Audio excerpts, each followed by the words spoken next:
Good morning students, मैं मुबारक हुसैन गणित व्याख्याता सरस्वती स्कूल साहवा से आप सभी विद्यार्थियों का अपने स्कूल के यूट्यूब चैनल सरस्वती स्कूल साहवा के नाम से जो है उसमें हार्दिक स्वागत करता हूं।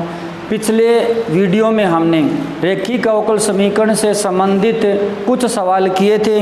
इसी यूनिट को आगे जारी रखते हुए हम रेखीय अवकल समीकरण से संबंधित कुछ और सवाल हल करते हैं। आपके सामने एक सवाल है x square y d x minus x cube plus y cube d y equal to 0। इस सवाल में सबसे पहले आपको पहचानना पड़ेगा कि ये जो अवकल समीकरण है वो किस प्रकार की है। ये जो अवकल समीकरण है इसके अंदर ना तो हम एक्स और वाई जो चर हैं वो अलग अलग कर सकते हैं, ना इसमें एक्स प्लस वाई की जगह टी मान सकते हैं, क्योंकि x plus y x minus y ऐसे कुछ पद नहीं है इसमें। ये जो समीकरण है इसके अंदर मूल पहचान इसकी यही है कि इसमें जो ये चर वाले पद है ना, इनकी घात हर जगह सेम मिलेगी आपको। यहाँ चर पे घात 2 और 1 3 है, यहाँ भी पावर 3 है, यहाँ भी पावर 3 है, यानी ये एक समघातीय फलन है। और समघातीय फलनों को हल करने का तरीका ये होता है कि आप या तो y बटा x की जगह v मानोगे या फिर आप x बटा y की जगह v मानोगे। यानी इन सवालों में आप y बटा x लेकर के आओगे या x बटा y लेकर के आओगे, फिर उसको v प्रतिस्थापन करके करोगे। और जैसे ही आप उसमें v मान के प्रतिस्थापन करोगे उसके तुरंत बाद वो 12.3 में जैसे था चर अलग अलग करके हम करते हैं उस तरीके का वो सवाल बन जाएगा। तो यहाँ पर हम y बटा x बनाएंगे, उसके बाद उसको v मानेंगे।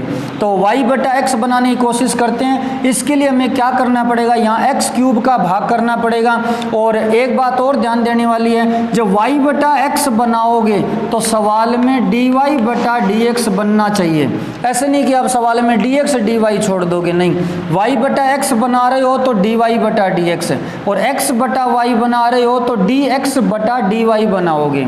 तो इसलिए मैं यहाँ पर x क्यूब dx का भाग लगा देता हूँ, ठीक है। तो एक्स स्क्वायर वाई अपॉन में एक्स क्यूब, dx का भाग भी लगेगा, ये dx कैंसिल हो जाएगा, माइनस में एक्स क्यूब प्लस में वाई क्यूब अपॉन इसमें भाग करना है एक्स क्यूब का, और dy में भाग लगेगा dx का, बराबर में है 0। 0 में भी लगेगा लेकिन वो 0 हो जाएगा।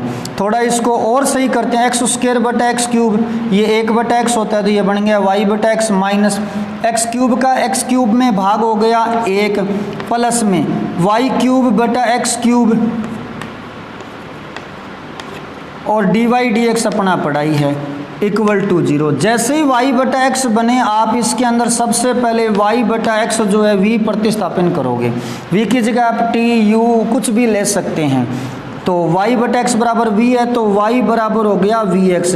अब यहाँ पर हम x के सापेक्ष अवकलन करेंगे तो y का अवकलन होता है dy बटा dx। यहाँ फर्स्ट इंटू सेकंड से अवकलन होगा, क्योंकि ये दो चर हैं, v और x दोनों ही चर है। x तो चर होता ही होता है, v भी चर है। v क्यों चर है, क्योंकि हमने इनको चरों के सापेक्ष चरों के अकॉर्डिंग मानना है। y और x चर हैं, इसके बराबर में हमने v मानना है तो फिर v भी चर होगा। तो v और x दोनों चर हैं, इसलिए first into second v fix, x का अवकलन 1 प्लस में x फिक्स हो गया, और v का अवकलन जो है dv बटा dx हो जाएगा। ये प्रतिस्थापन हम जो सारा का सारा है वो सारा का सारा प्रतिस्थापन हम समीकरण नंबर 1 में कर देंगे फ्रॉम इक्वेशन 1।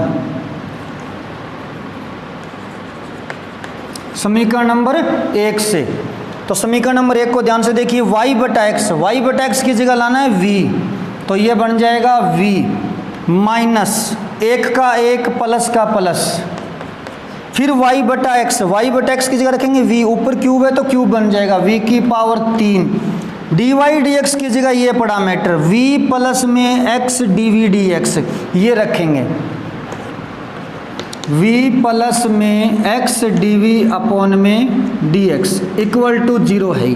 आपको मैंने बताया था शुरुआत में, जैसे ही हम ये प्रतिस्थापन रख दें, प्रतिस्थापन कर दें, उसके तुरंत बाद चर अलग अलग होंगे 12.3 की तरह।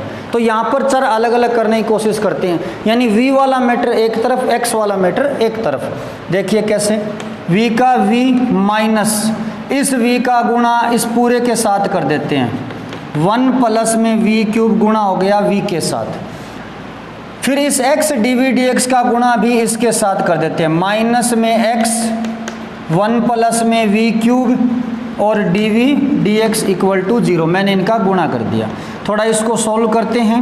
v माइनस का गुणा कर रहे हैं अंदर ब्रैकेट में, तो ये साथ में इस v का इधर गुणा कर रहे हैं, तो माइनस में v की power 4, v cube into v की पावर 4, माइनस में x 1 प्लस v क्यूब और dv dx इक्वल टू 0।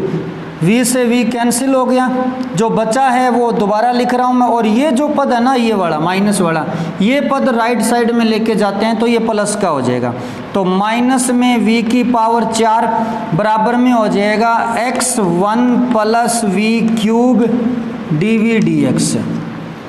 अब लगभग v और x अलग अलग हो चुके हैं, बस ये जो v की पावर 4 है वो अलग पड़ा है, तो ये v की पावर 4 जो है इधर ले जाते हैं और ये dx ऊपर आ जाएगा, x नीचे आ जाएगा। यानी ये dx हर में नहीं छोड़ सकते, पिछले वीडियोज़ में हमने इनका जिक्र किया था, dx हर में नहीं छोड़ सकते, dx ऊपर आएगा, dx के पास में ये x आएगा भाग में, इधर क्या बनेगा 1 प्लस में v क्यूब dv बटे में आ जाएगा v की पावर 4। ये माइनस आपकी मर्जी है, किसी साइड लगा देना। थोड़ा सा इसको और सोल्व करते हैं, थोड़ा सा इसको और सोल्व करेंगे तो ये बनेगा माइनस में dx बटे x, इधर बनेगा 1 बटा v की पावर 4 प्लस में v क्यूब बटे v की पावर 4 और dv। थोड़ा इसको और सही करते हैं, माइनस dx बटे में x बराबर में v की पावर हो गई -4 प्लस में v की पावर 3 बटा v की पावर 4 1 बटा v और dv। तो हम यहाँ पर v और x अलग अलग कर चुके हैं, तो जैसे 12.3 में करते हैं दोनों तरफ समाकलन कर देते हैं, तो डायरेक्ट इसका समाकलन करते हैं। मैं वो समाकलन यहाँ लिख रहा हूँ। 1 बटा x का समाकलन होता है log x, v की पावर -4 का समाकलन घात के नियम से हो गया, घात के नियम से होगा, घात का नियम है घात एक जुड़ती है, तो ये हो जाएगा v की पावर -3 बटे में -3 प्लस में 1 बटा v का हो जाएगा log v और प्लस में समाकलन नियतांक जो है वो c1 लगा देते हैं। थोड़ा सा इसको सही करते हैं, -3 का इधर गुणा कर देते हैं, -3 सोल्व कर देते हैं इसको, माइनस में log x -3 का गुणा हो जाएगा तो प्लस का 3 बराबर में v की पावर -3 है वो 1 बटा v की पावर 3 लिख देते हैं, माइनस में 3 log v माइनस में 3 c1। थोड़ा इसको और सही करके लिखते हैं और साथ में v का मान लिख देते हैं, तो ये बनेगा 3 log x बराबर y, v का मान है y बटा x, तो ये बन जाएगा x क्यूब बटा y क्यूब माइनस में 3 log v का मान जो है y बटा x और माइनस में जो 3c1 है इसकी जगह आप प्लस में c लिख सकते हैं। जहां लिख देना -3c1 की जगह हमने c प्रतिस्थापन किया है। आप चाहें तो इसको आगे और सोल्व कर सकते हैं, y क्यूब इधर भेज सकते हैं एलसीएम लेके, आप लोग को e में भी चेंज कर सकते हैं। ऑलमोस्ट हमारा ये फाइनल आंसर आ चुका है। तो इस तरीके से हमने देखा किस प्रकार से जो समघात वाले अवकल समीकरण होते हैं उनका हल किया जाता है। एक बार थोड़ा सा और बता देता हूँ, इसमें सबसे पहले हमने y बटा x बनाया, जैसे ही y बटा x बन जाए आप उसकी जगह v प्रतिस्थापन करोगे। ये प्रतिस्थापन करने के बाद में होता क्या है कि जो समीकरण बनती है ना उसमें आप दोनों चर अलग अलग कर सकते हैं। तो यहाँ मैंने दोनों चरों को अलग अलग कर दिया, फिर दोनों तरफ समाकलन करके हम इस रेखीय अवकल समीकरण का हमने हल प्राप्त किया। अभी एक और सवाल हम करते हैं, ये दूसरा सवाल है। इस सवाल में y बटा x पहले से ही बना हुआ है, तो यहाँ आप x बटा y बनाने की कोशिश नहीं करेंगे। हर जगह y बटा x है, तो इसमें y बटा x बनाने की हमें ज़रूरत नहीं है, पहले से ही बना हुआ है। इसलिए हम सबसे पहले डायरेक्ट प्रतिस्थापन करेंगे। क्या प्रतिस्थापन? वही y बटा x की जगह v लिखेंगे। थोड़ा इसको सही करते हैं, y बराबर vx हो गया। y का अवकलन होता है dy बटा dx और v फिक्स हो गया, x का अवकलन 1 प्लस में x फिक्स हो गया और v का अवकलन जो है वो dv बटा dx। ये प्रतिस्थापन हम इस समीकरण नंबर 1 में कर देंगे फ्रॉम इक्वेशन 1। तो समीकरण 1 में ध्यान से देखिए, डी वाई डी एक्स की जगह ये मान लिखोगे v प्लस में x d v d x, तो मान लिखेंगे तो ये बनेगा v प्लस में x डी वी अपॉन में d x equal to y बटा एक्स की जगह v माइनस साइन और y बटा एक्स की जगह v। आपको मैंने बताया था पिछले सवाल में, जैसे ही आप ये प्रतिस्थापन कर दोगे आप दोनों चरों को अलग अलग करेंगे तो v दोनों साइड है कैंसिल हो जाएगा। क्या बचा है, जो बची समीकरण है वो मैं यहाँ लिख देता हूँ। बची हुई समीकरण है x d v d x बराबर में है माइनस में साइन v। लगभग v और x अलग हो चुके हैं, बस ये dx बटे में पड़ा है, यहाँ पे हर में है, तो इसको अंश में लेके चलते हैं, साइन v dv के पास ले आते हैं तो ये बनेगा 1 बटे में साइन v dv बराबर में हो जाएगा माइनस में dx इधर आ जाएगा, x भाग में चला जाएगा। दोनों चर अलग अलग हो चुके हैं, v x अलग अलग हैं, दोनों तरफ समाकलन कर देते हैं। वही 12.3 वाला तरीका। 1 बटा साइन v जो है वो कोसेक v होता है माइनस समाकलन dx बटा x। अब समाकलन कर रहे हैं, कोसेक v का समाकलन log cosec v minus cot v होता है। log cosec v minus cot v होता है बराबर माइनस 1 बटा x का समाकलन जो है log x और प्लस में समाकलन नियतांक आप log c लगा सकते हैं, c सीधा लगा सकते हैं, c1 लिख सकते हैं।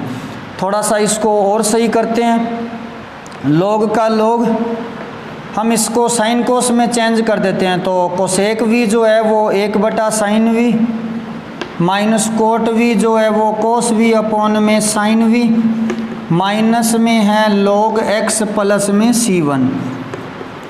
ये एक ट्रिग्नोमेट्रिकल कैलकुलेशन चल रही है। यहाँ एलसीएम आएगा साइन v, यहाँ बन जाएगा 1 माइनस यहाँ बनेगा कोस v बराबर में माइनस में log x प्लस c1।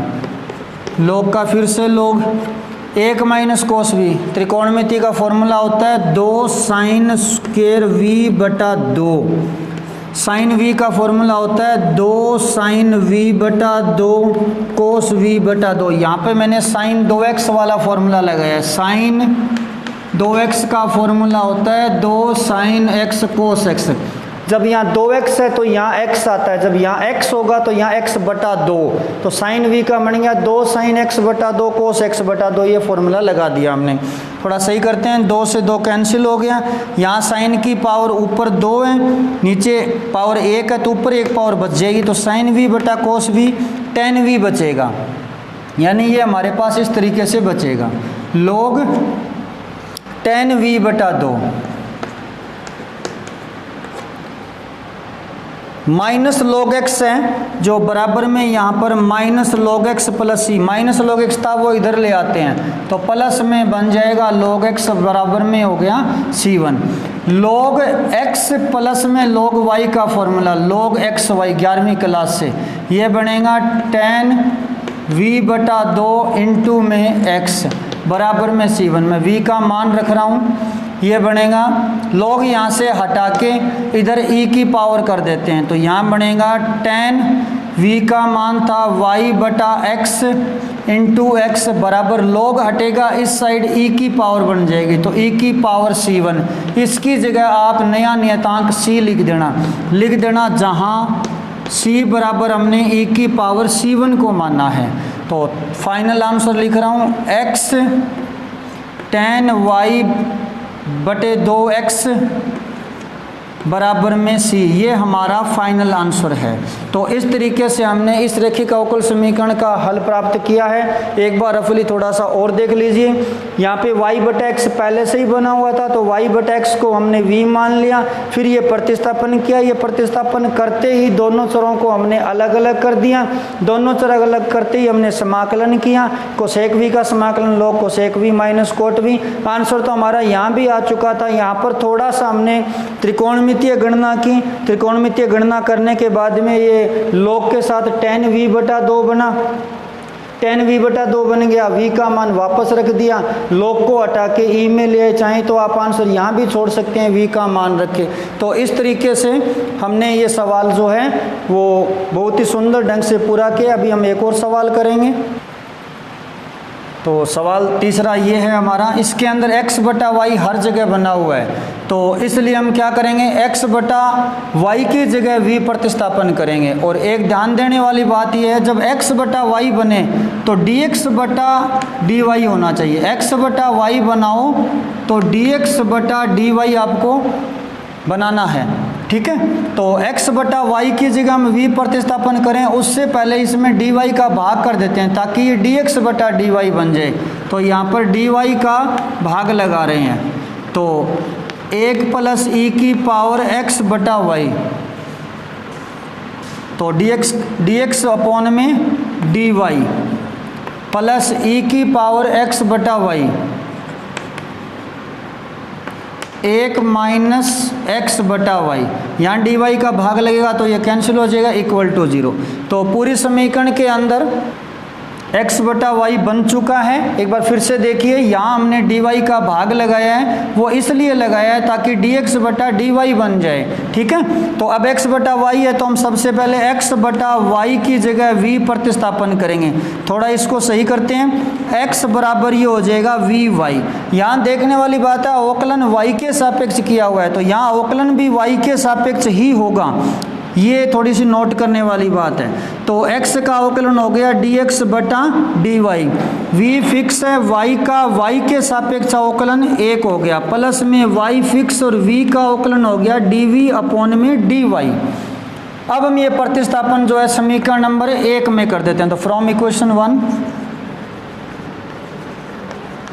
समीकरण 1 में ध्यान से देखिए, 1 प्लस में e की पावर बन गया v, x/y की जगह में v लिखना है, और dx/dy की जगह लिखना है v प्लस में y dv/dy, v प्लस में y dv/dy प्लस e की पावर x/y है, तो x/y की जगह v, 1 माइनस में x/y की जगह v = 0।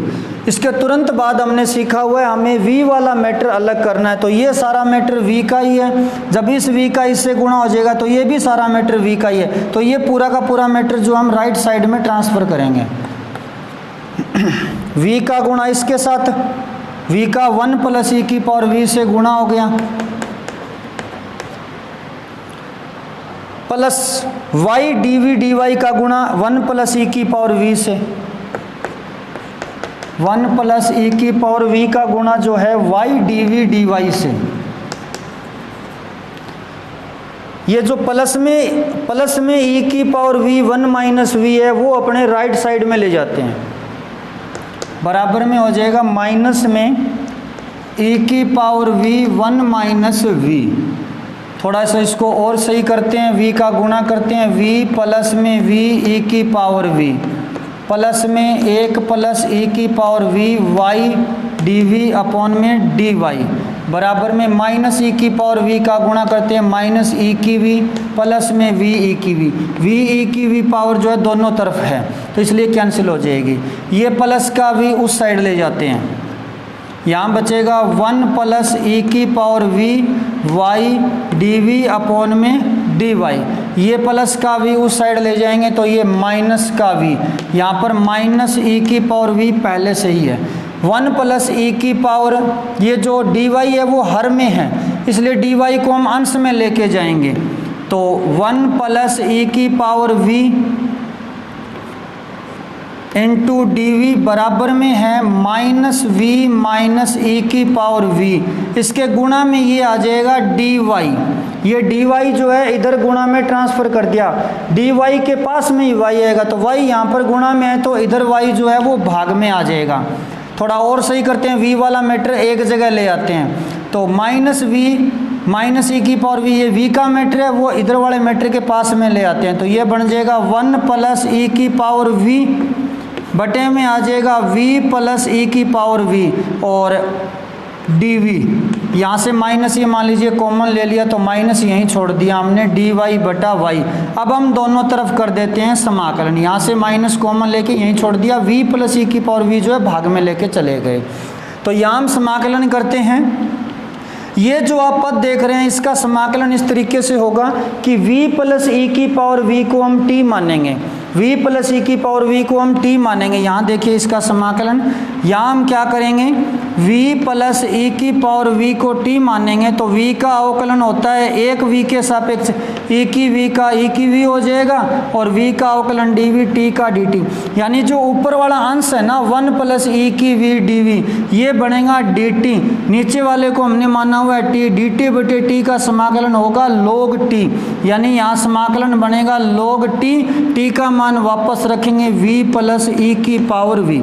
एक बार फिर से देखिए, ये जो समाकलन हम करने वाले हैं इस समाकलन में v प्लस ई की पावर v को हम t मानेंगे तो v का अवकलन 1 हो गया, e की v का अवकलन भी e की पावर v हो गया और t का अवकलन dt हो गया, यानी ये जो मैटर ऊपर वाला है वो बनेगा dt, नीचे वाले को हमने माना है t, dt बटे t का समाकलन log t, तो log t का मान वापस रख दिया बराबर में माइनस 1 बटा वाई का समाकलन हम जानते हैं log y। चाहो तो आप यहाँ पे समाकलन नियतांक c1 लगा सकते हो, log c लगा सकते हो। अब हम v का मान वापस रख देते हैं, v का मान v हमने माना था x बटा y को, तो ये बनेगा log v हमने माना था x बटा y को e की पावर x बटा y और माइनस log y है वो इधर ले आते हैं प्लस में log y और बराबर में रह गया c1। log x प्लस में log y का फॉर्मूला लगा देते हैं, log ये मान लेते हैं x है, ये मान लेते हैं y, या log a log b ये होता है log ab, यानी ये बनेगा log a की जगह है हमारा x बटा y प्लस e की पावर x बटा y बराबर में c1 और इसके गुणा में आ जाएगा y का गुणा कर देते हैं तो ये बनेगा log y का गुणा करेंगे तो ये बनेगा x प्लस e की पावर y इंटू ई की पावर x बटा y बराबर c1। आप चाहें तो यहाँ से log हटा के यहाँ पावर e की पावर में c लिख सकते हैं, यानी इसके बाद इस तरीके से लिखेंगे x प्लस में y e की पावर x बटा y, ये लोग यहाँ से हटा के आप c1 लिख e की पावर c1 लिख सकते हैं और e की पावर c1 को अगले पद में आप c लिख सकते हैं, लिख देना कि जहाँ पर हमने c जो है e की पावर c1 को माना है। तो इस तरीके से हमारा जो फाइनल आंसर है वो x प्लस वाई e की पावर x बटा y बराबर में c प्राप्त हुआ। तो ये सवाल परीक्षा की दृष्टि से बहुत इंपॉर्टेंट भी है और अक्सर ये परीक्षाओं में पूछा भी जाता है 6 नंबर का। एक बार थोड़ा सा और देख लेते हैं, सवाल में x बटा वाई था इसलिए हमने x बटा वाई को v माना, प्रतिस्थापन करने के बाद में जो समीकरण प्राप्त हुई ये वाली, इस समीकरण में हम चर अलग अलग करेंगे, चर अलग अलग करने के बाद में समाकलन करेंगे तो जैसे ही समाकलन करने से जो समीकरण प्राप्त होगी वो हमारी इस अवकल समीकरण का हल प्राप्त होगा। तो उम्मीद है आपको आज ये समघातीय अवकल समीकरण का जो टॉपिक है बहुत अच्छी तरह से समझ में आया होगा। फिर भी आपको कुछ और सवाल पूछने हो तो आप कमेंट बॉक्स में लिख सकते हैं। तो आप देख रहे थे सरस्वती स्कूल सावा का यूट्यूब चैनल। धन्यवाद।